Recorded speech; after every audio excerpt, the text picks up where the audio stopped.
My in-laws and their fake millionaire guest mocked my job. I pulled out my phone and exposed his $7 million lie about a major deal. I am the secret tech CEO they never noticed, and they all were silent. My name is Mark, and I'm 32. I am married to the woman I love, yet they still treat me as if I were the clueless intern who once got lost in the family office, and nobody bothered to show him the exit. You'd think being married to their daughter would grant me a certain level of respect, maybe even a valid opinion in family decisions. But no, to them, I am still the guy who fixed the Wi-Fi that one time, and since then I'm summoned whenever they need tech support or a target for their jokes. My wife, Caroline, comes from a clan I can only describe as a competitive dynasty.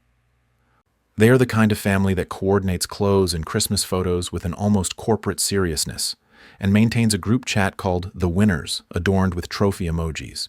Every Sunday dinner feels like an audition for a reality show about insufferable people with too much money.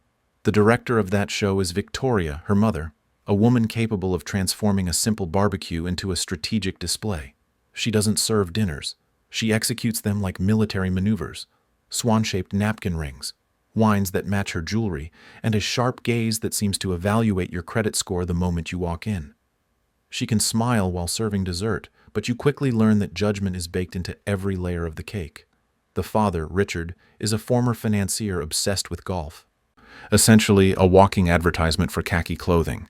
All his conversations inevitably circle back to the golf course.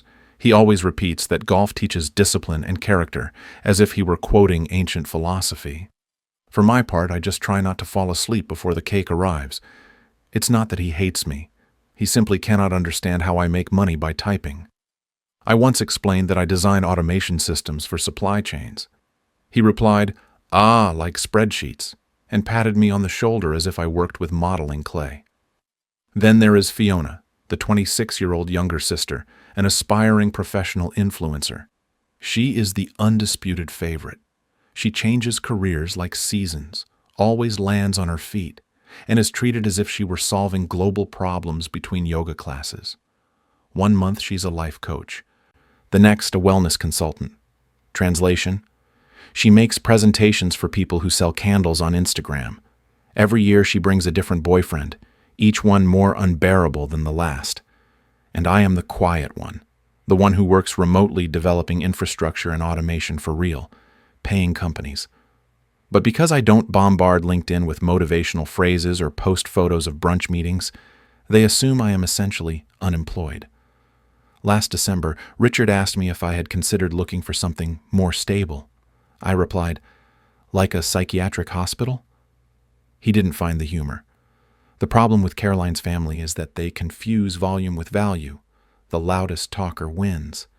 I just try to eat in peace while wondering if any of them have ever experienced a moment of silence that wasn't due to a video buffering. Caroline is brilliant, beautiful, and unfortunately, very skilled in the language of appearances that her family dominates. She perceives everything as tradition or family unity. For me, those dinners are unpaid therapy sessions, with good lighting, but worse results. I remember the first dinner after we got engaged. Victoria toasted to expanding the family portfolio, as if announcing a company acquisition. She gave Caroline a diamond bracelet and me a framed photo of them from 2001. No welcome or we're glad to have you. Just a, this is who we are, try not to ruin it. From that day on, I understood they saw Caroline as the crown jewel, and me as the guy who snuck in among the guests at a gala. Once, Victoria introduced me by saying, "This is Mark. He works with computers." Her friend gave my arm a faint pat and replied, "Oh, good for you, sweetie," as if I'd won a medal for using a keyboard. Family dinners aren't for eating. They are for performing. Fiona boasts about her career changes in that airy influencer tone. Richard recycles his golf and stock market theories. Victoria explains how everything works better when she is in charge. Caroline acts as the human shock absorber, laughing at everything to prevent collisions. I just drink wine and mentally design an app that generates automatic conversation so I don't waste neurons. "Work going well, Mark?" Richard asks every time, as if one day I were going to reply that I live in a cave. "Yes, quite," I answer. He nods gravely. Consistency is key. I was at my firm for 27 years before retiring. And I reply, great. I've been with JavaScript for 17 years. He looks at me strangely. Is that a company? No. Richard, it's a spiritual battle. Victoria then intervenes. Caroline says you work from home. Must be nice to take breaks whenever you want. Sure, in between 8-hour programming marathons and client calls at 3 a.m. due to time zone differences. I rest a lot. She gives a strained smile. At least you're closer to Caroline. Yes, wonderful. I watch her answer emails as the sun sets. Magical. I once tried to be sincere at one of those dinners, and everything exploded. Victoria asked me if I thought Fiona's new skincare business was viable. I replied, if her strategy is selfies and affirmations, sure. It looked like I had blasphemed in front of a cult. Caroline kicked me under the table so hard I had a bruise for 3 days. Since then, I understood that telling the truth there is equivalent to lighting a match at a gas station. You get 2 seconds of illumination and then everything blows up. The last Thanksgiving, they sat me between Richard and Victoria. Bad location, but Caroline said it would balance the energies. I think she meant it would control my sarcasm.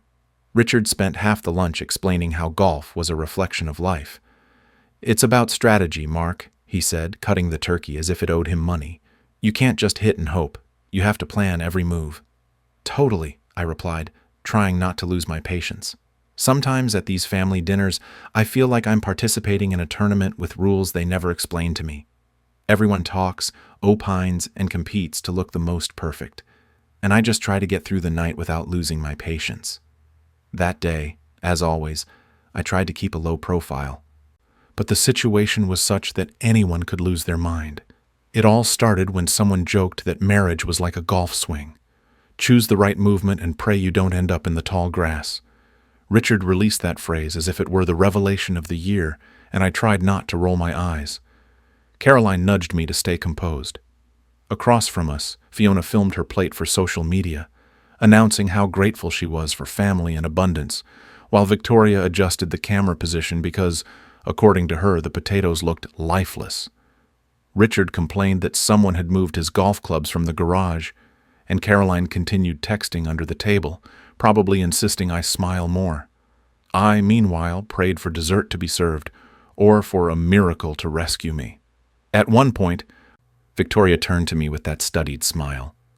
Mark, you are always so quiet in this family, she commented. I replied with a brief smile. It's strategy. That way they miss me sooner. She blinked, confused. Curious. Yes, I added. It's like fasting, but from conversation. After dinner, everyone migrated to the living room for what they call family reflection time, which is nothing more than an hour of post-meal gossip. I zoned out while Fiona boasted photos of a yacht she had visited with her new boyfriend. Victoria bragged about being the host of the next charity event, and Richard went into conference mode to explain his personal theory on the global economy. I was only thinking about my current project, a predictive algorithm for inventory management that several companies were interested in licensing. But in that house, mentioning technology was almost confessing to practicing black magic. So when Victoria asked me what I was developing, I just said, trying to keep my sanity. She barely laughed. Always so witty, she replied, which was ironic coming from someone who once said sarcasm was humor for people without class. Caroline always tries to bridge the two worlds. She squeezes my hand under the table, whispers, just smile, and later says, they mean well. I always want to ask her, good intention or need for control, but I know that in marriage, part of it is diplomacy, and the other part is survival. So I do what is expected. I bring a good wine, praise Victoria's food, and nod, while Richard rewrites the economy as if it were a moral parable. I even helped Fiona with her website once, 18 hours of work, from coding to hosting. She thanked me on Instagram with a message that read, thanks to my brother-in-law for doing tech stuff. Tech stuff. 18 hours summarized in that. At the end of the day, I know who I am. I don't need validation or family medals. I don't boast about square footage, followers, or expensive suits, but I do know something. They continuously underestimate me, and that is, curiously, the best advantage I have. Invisibility is a superpower when you deal with a family obsessed with appearances. No one sees the threat coming from someone they never consider one. Besides, in Caroline's family, Fiona's boyfriends seem like seasonal decoration. Every so often, a new one appears at the table. They exhibit him, they praise him, and months later he disappears after some dramatic social media announcement. So when Fiona announced she was introducing someone new, I didn't flinch. "What's his name?" I asked. "And how long until he starts therapy?" Caroline frowned. "Mark, please behave this time." "I always behave. I'm practically a monk with Wi-Fi," I replied. She gave me that expression that means, "Are you going to embarrass me again?" The last time, I asked Fiona's boyfriend if he had a real job or just a business called Manifesting Abundance. What did she expect me to think? This time, according to Caroline, things were different. "He's someone from the financial world," she assured. "Ah," I murmured. Nothing says emotional stability like a man who pronounces the word liquidity before dessert. When I heard his name was Todd, I already imagined him.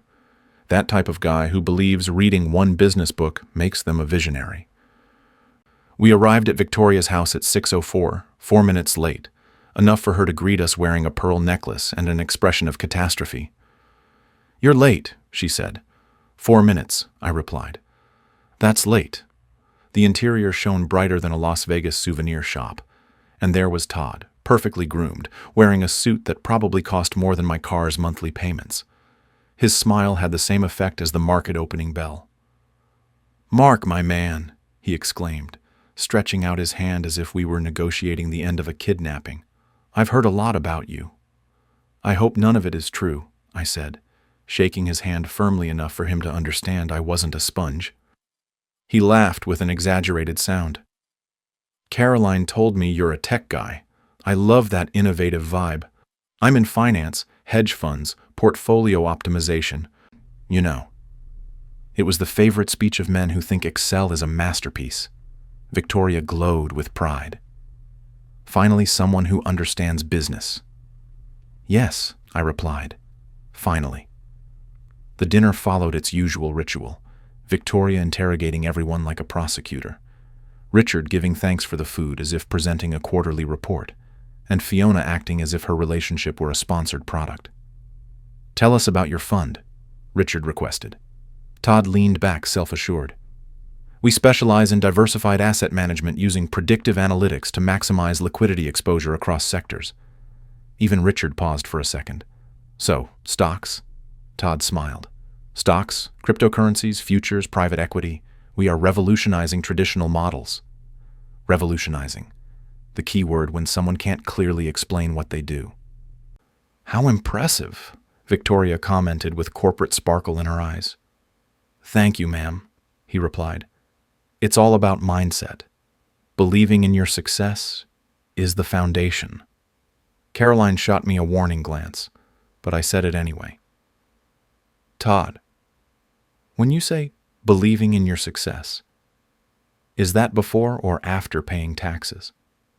The laughter that went around the table was the kind you let out without conviction, as if everyone wanted to prevent the atmosphere from completely collapsing. It was obvious no one knew whether what Todd had just said should cause amusement or alarm. He, for his part, remained rigid, jaw clenched and shoulders hunched as if carrying an invisible sack of stones. "Very funny," he said, with that tone that tries to sound relaxed but throbs with irritation. "But I pay more taxes than anyone here." That's what happens when you generate real income. Victoria's usually sharp smile barely twisted. "Mark, behave." "I am behaving," I replied, keeping my voice soft. "I'm just trying to understand how these things work. Finance has always seemed complicated to me. Today you're diversified. Tomorrow you're filing taxes from jail."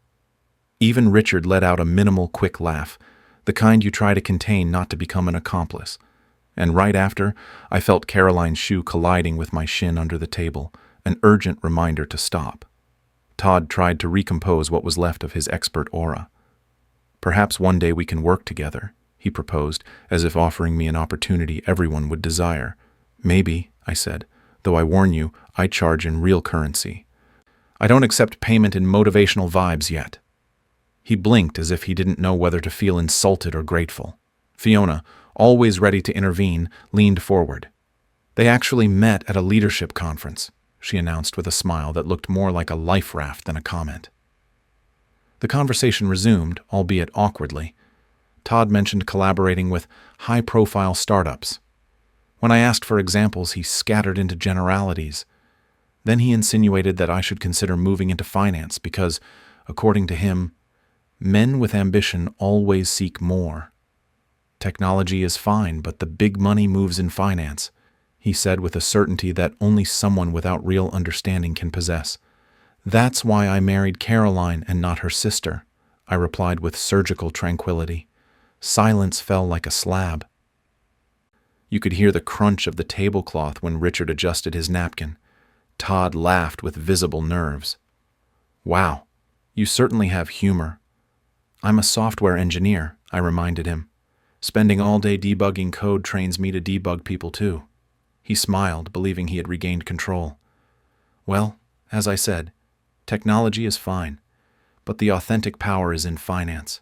That's where the important decisions are made, where it's defined who moves forward. Interesting, I replied. When I develop a system that replaces your job, I'll make sure it doesn't hurt. Caroline's hand clung to my thigh with such force I thought she would cut off my circulation. Victoria immediately intervened, like someone trying to defuse a bomb.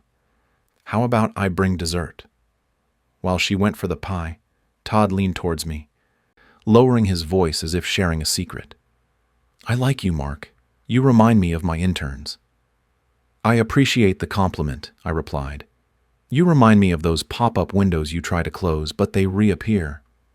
The pie arrived, and Todd launched into a new rant about success, strategic vision, and mental discipline. He cited Elon Musk twice as if it were an obligation to feel relevant. Then he told a story about a programmer who created software, made $10,000, and thought he was the next Zuckerberg. That's the problem with tech guys, he concluded, laughing. They live in a fantasy.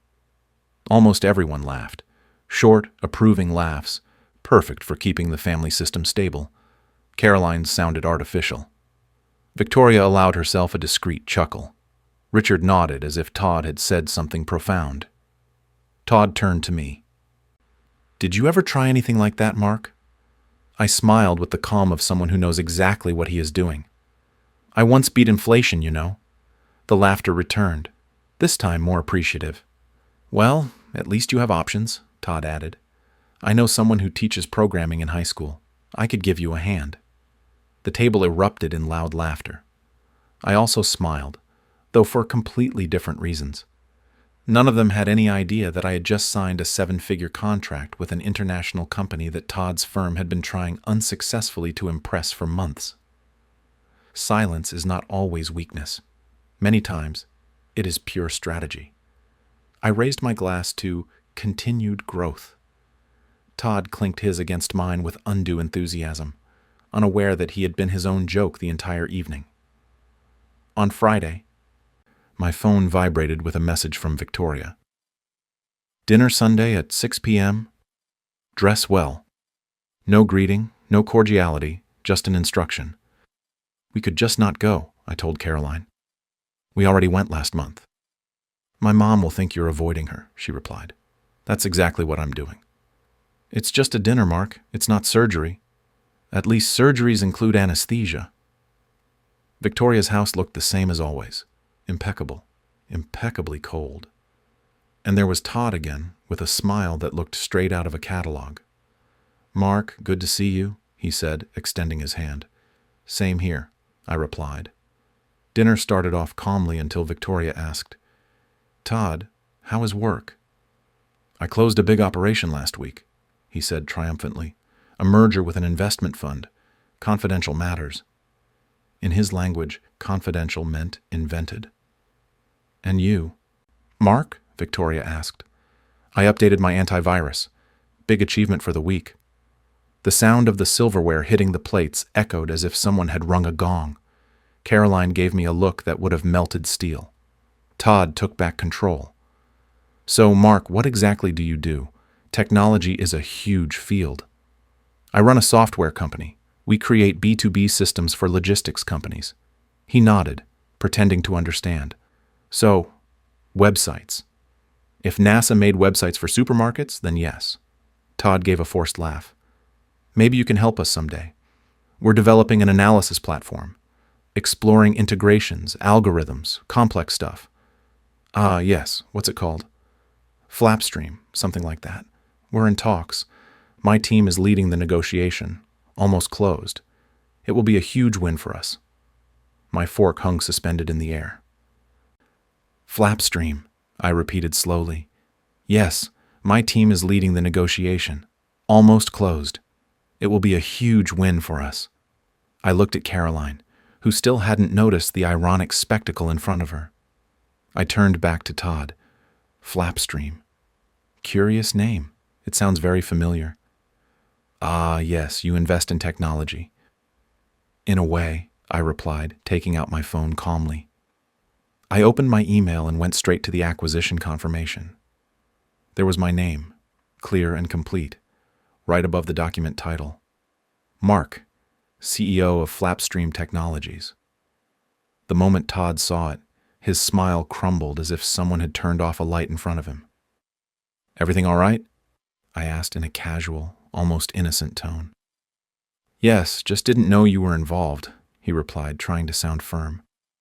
Oh, I'm very involved, I clarified, unhurriedly. We've been negotiating with your company for months. His brow trembled. Victoria looked between the two of us, confused. Wait, you've been the CEO since 2019? I nodded. We specialize in predictive logistics, not websites, I added. Richard let out a low, surprised whistle. Fiona, incredulous, turned to Todd. You said you were handling that deal, she snapped. Yes, I am handling it. Just not directly, he stammered. Ah, I see, I said with a smile. You're like the spiritual guide of the agreement, manifesting synergies. Richard laughed for real, without holding back. I caught sight of Caroline biting her lip not to laugh. The rest of the dinner became strangely silent. Todd completely lost his voice. Fiona could barely look up from her plate. And I simply continued eating peacefully. Enjoying a family meal for the first time like stepping into an air-conditioned room after hours of suffocation. When we said goodbye, Victoria even hugged me. Congratulations. You never said your company was so successful. You never asked, I replied with a kind smile. Todd extended his hand. No hard feelings. Sure, I said, shaking his hand. And if you ever need help with B2B systems, I know a guy. I'll pass you the contact. As soon as we pulled away, Caroline let out an exhausted sigh. You had to do that, didn't you? Make it about telling the truth. You embarrassed him. No, correction. He embarrassed himself. I just turned on the light. The following weekend, we returned to Victoria's house because, according to her family, weekly gatherings are a kind of mandatory emotional sport. And of course, Todd was there again. Because life insists on reminding me that you can't always win. During dinner, while everyone feigned politeness, Richard asked, Todd, how is that acquisition going? Flapstream, right? Todd froze with his fork in the air. Ah, good. Everything normal. Some delays. I looked up with feigned innocence. That's strange. I thought it closed last Thursday. His eyes darted towards me, tense. Ah, yes, that's what I meant. It closed Thursday. I raised my glass. Congratulations. It's fantastic when you find out about your company's achievements through other people. Caroline kicked me under the table, but Todd wasn't ready to retreat. You know, Mark, it's admirable that you run your own business. It takes guts. Most startups fail. I appreciate the advice, I replied calmly. Luckily, mine is already profitable. More than I can say about several stories I hear. Fiona dropped her fork. The sound echoed at the table. Mark, can you not start? Just clarifying, I said. I'm concerned about misinformation.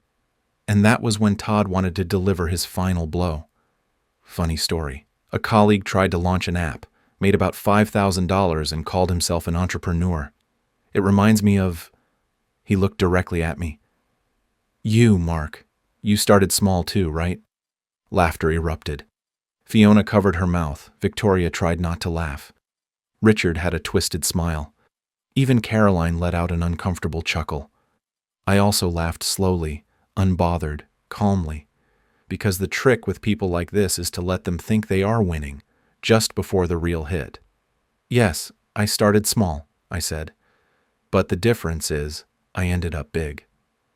Todd lost his smile. What does that mean? It means I didn't have to invent achievements to impress people at a dinner. Silence fell like a brick. By the way, Todd, I continued, when you said you handled the Flapstream deal, did you mean you read about it on Twitter, or that you prepared coffee for the people who did the real work? Richard almost spat out his wine. Victoria was frozen. Fiona turned red with embarrassment. Todd, desperate, tried to regain ground. Wow, you have quite a temper. Thanks, I replied. It's called confidence. You can practice it, maybe in your next job interview. The atmosphere became so tense it could be sold as a premium product. Fiona abruptly stood up.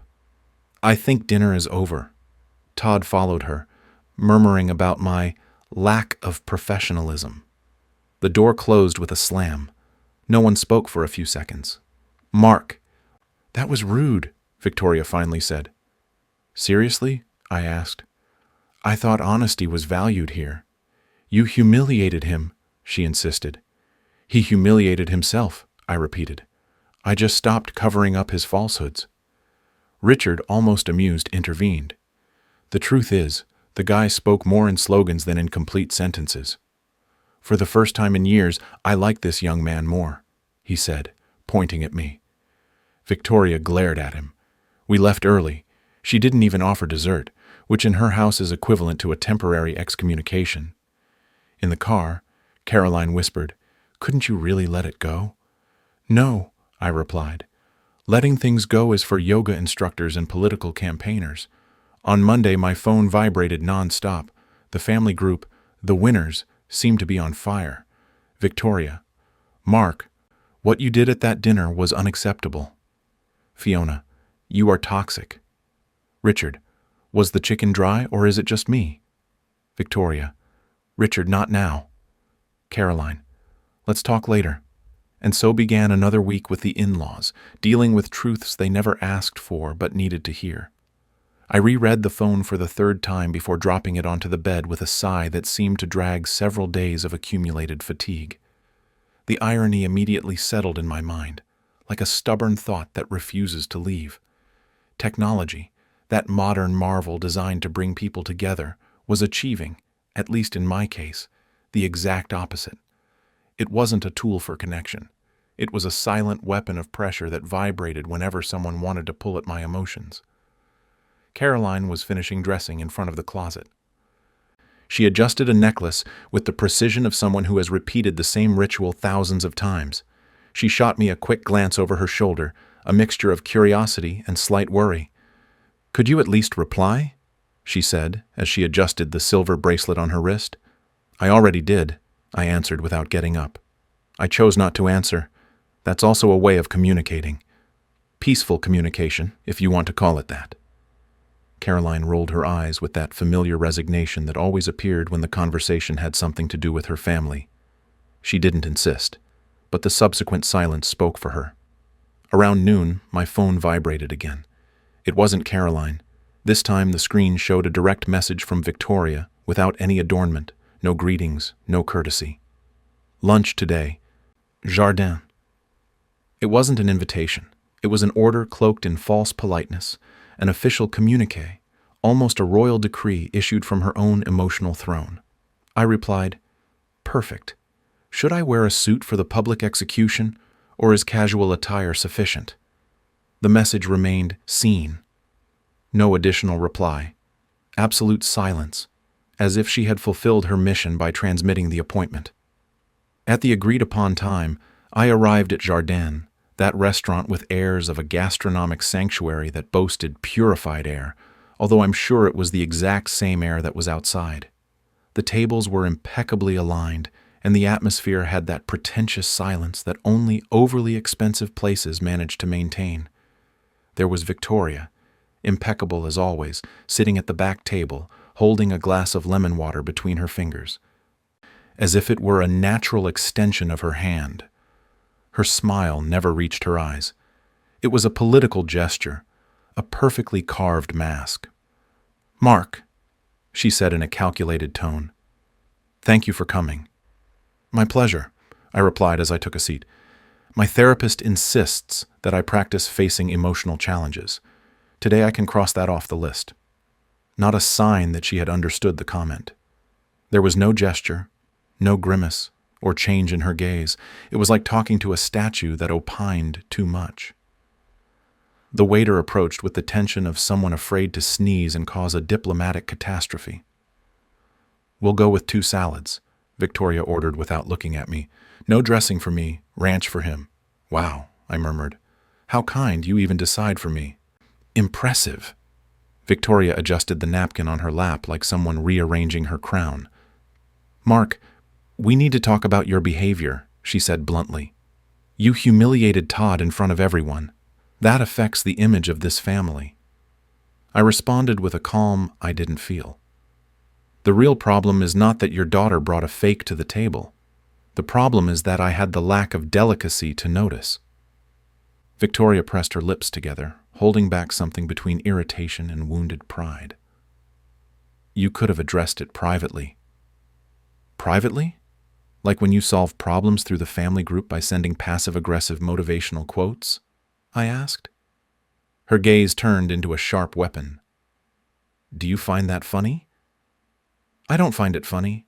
I find it sad. A family more concerned with what it appears to be than with the truth.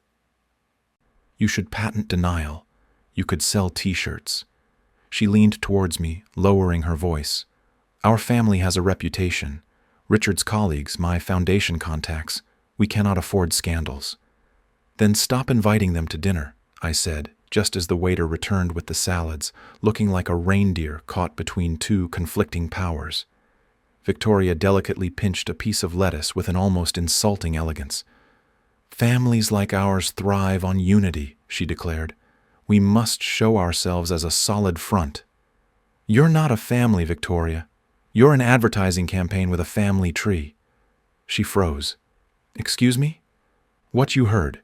You care more about image than honesty. It's not unity. It's damage control. And frankly, I'm tired of being the easy target because I don't follow your script." Her response came out in a sharp whisper.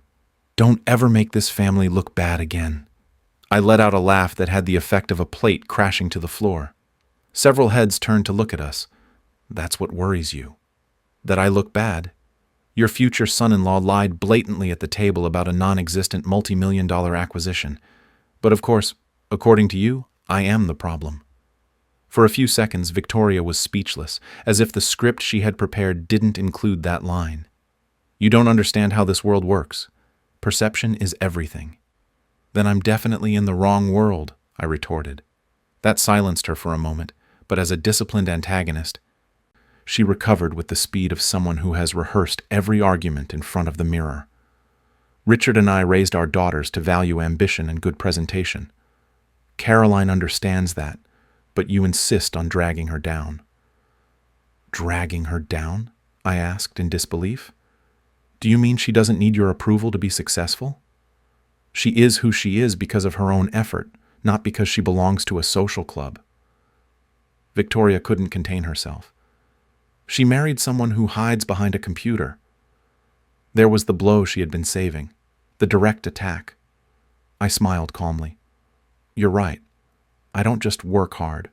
I also run the company in which guys like your fake son-in-law pretend to hold important positions." Her nostrils trembled as if holding back a roar. "Do you think sarcasm makes you intelligent?" "No. But it makes this meal more tolerable." She let out an exasperated sigh, the same one she uses whenever she feels the world is not obeying her. "You are impossible. Do you ever consider how this affects Caroline? She is embarrassed." "Seriously? How interesting, because the last time I spoke to her, she said things like, Mark, pass me the salt, and don't crash the car while you imagine setting my mother's curtains on fire. Victoria struck the fork against the plate. You are disrespectful. And you're allergic to accountability. We all have our conditions. For a moment, I thought she was going to throw the salad at me. But Victoria was too proud to stoop to such a spectacle. She straightened her back as if she were facing a jury. You're lucky Caroline loves you. If it were up to me, I'd tell her to reconsider this marriage. I leaned forward, calm, without raising my voice. Go ahead, try it. I think she would rather divorce the family than me.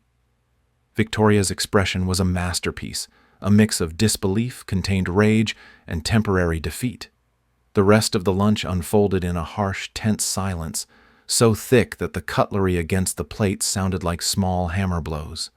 When the bill arrived, Victoria placed her card down with an overly theatrical gesture. I'll pay.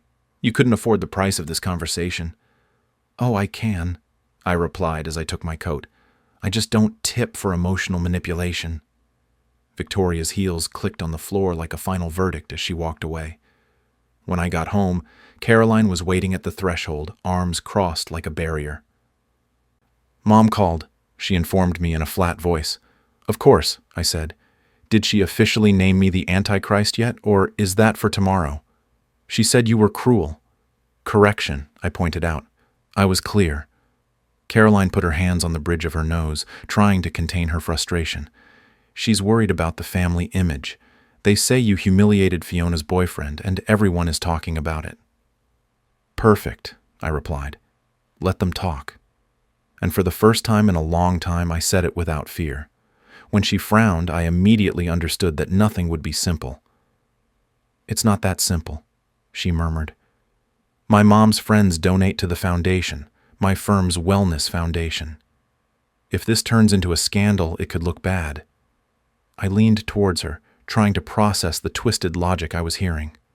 So, clarify something for me, I said calmly, though I was boiling inside. I expose a liar. I prevent your sister from being scammed, and yet I'm the one who makes the family look bad? She hesitated for barely a second. It's not about who is right, she replied. It's about how everything looks from the outside. I observed her in silence, incredulous. Wow, you really are your mother's daughter. That phrase hit hard. She looked away, uncomfortable. I didn't mean to, she whispered. Yes, you did, I replied without raising my voice. We stood in a thick, uncomfortable silence. Finally, she spoke. You can't keep fighting with them like this. I'm not fighting, I countered. I'm defending myself. It's different. I wish you would just let things go, she said, exhausted. And I wish they would stop giving me reasons not to. Our eyes met, and for an instant, we were two people who loved each other but spoke different languages. I'm going to fix this, she promised. I slowly shook my head. You can't fix it because it's not broken. It's just real, and they don't tolerate what's real. She didn't reply. She walked up the stairs in silence. I was left alone until I saw a message from Richard on my phone. You're not wrong. You're just terrible at saying things. The next golf game is on me. I couldn't help but laugh. Before I went to sleep, Caroline appeared leaning in the doorway. Promise me that the next time we see them, you won't make the family look bad. I smiled ironically. Done. This time, I'll make sure they look honest. She rolled her eyes, but a smile escaped. Good night, Mark. Good night. Mrs. Damage Control. She laughed despite herself. A week later, Caroline received a message from Victoria. Family dinner Friday. Direct family only. No drama. I scoffed. That's like inviting a lightning bolt and asking it not to thunder. When we arrived at her parents' house, something felt different. The lighting was softer, the music quieter. Victoria had even exchanged her pearls for a simple necklace, as if trying to appear accessible. Richard greeted us with an amused grimace. The gladiator's back. Relax. Today I'm just here for dinner, not to conquer anyone, I replied. Victoria came out of the kitchen. Mark, Caroline, thank you for coming, she said in a surprisingly diplomatic, almost kind tone. The four of us sat down without an extra audience. Victoria poured wine, took a deep breath, and announced, "Before we eat, I want to talk about what happened." Richard cocked his lips in silence. "Here we go. Mark," she continued, "I owe you an apology." I blinked, not understanding. "Excuse me?" I got carried away by my pride. "You were right about Todd. And yes, you did well to expose him. What bothered me was how we looked to others." "That's a very mild way of describing it," I said cautiously. She smiled a little, almost human. "Perhaps, but I've been thinking. Maybe the problem wasn't how others saw us, but how much we obsessed over looking perfect." Richard raised his glass. "Hallelujah." Caroline was open-mouthed. "You just agreed with Mark." "Yes," Victoria admitted, "and don't make me repeat it. If I hadn't been sitting down, I would have fallen to the floor." "I've decided to step back a little from my foundation board," she added. "I want to focus on the family, not on how the family projects itself outward." We were all stunned. "Wow," I said. "I didn't see that coming. It seems humility is cheaper than therapy," she joked. The laughter was genuine, without malice. For the first time in years, the table didn't feel like a minefield. When dessert was finished, Richard took me to the patio, lighting a cigar. "Son," he said, looking at me with sincere pride, "you achieved something I could never do. Make her admit she was wrong." "Exactly," I raised my glass. "Careful, she can still hear you." "Worth the risk," he laughed. "A toast." It was a rare, but real, peace. When we got back home, Caroline collapsed onto the sofa, exhausted. "I can't believe it," she exhaled. "My mom actually apologized. I feel like you deprogrammed her." "Don't exaggerate," I said. "She's still version 1.5, beta but functional." Caroline laughed so hard it ended up sounding like a small snort. We were silent for a few minutes until she said, "I always thought keeping the peace meant keeping quiet, but maybe it's telling the truth without apologizing for it." "You're starting to sound like me," I joked. "Maybe," she replied, "and maybe that's not a bad thing." The next morning I received a message from Victoria. "Good morning, Mark. Family brunch Sunday. No expectations, just pancakes." Pancakes, the universal symbol of surrender. Caroline looked over my shoulder. "Are you going?" "Of course. Free food and emotional closure. Impossible to say no." The brunch was surprisingly normal. No innuendos, no solemn speeches, no obsession with appearances, just food, natural light, and people trying to behave like reasonable human beings. When I walked in, Victoria smiled authentically. "Thanks for coming, Mark." "My therapist says I should face my fears," I replied. Richard almost spilled his drink laughing. Fiona rolled her eyes but then winked at me. Caroline motioned for me to behave, and for the first time, I had no need to break the harmony. I had already said everything at the right time. I had already survived everything. Honesty not only freed me, it made the breakfast taste better. Walking out to the car, Caroline took my hand. "You know you changed everything, right?" "Maybe," I said. "Or maybe I just stopped pretending." "It's the same thing," she smiled. The sun was right in our faces. The air felt lighter. After so much time within the perfect family, I had finally stopped carrying their weight. No more masks, no more silent obedience, just simple, hard-won freedom. I opened the car door and joked, "Who knows? Maybe I'll start enjoying family dinners." "Don't even dream about it," she laughed. I shrugged. Had to try. And we drove away, free, imperfect, and finally at peace.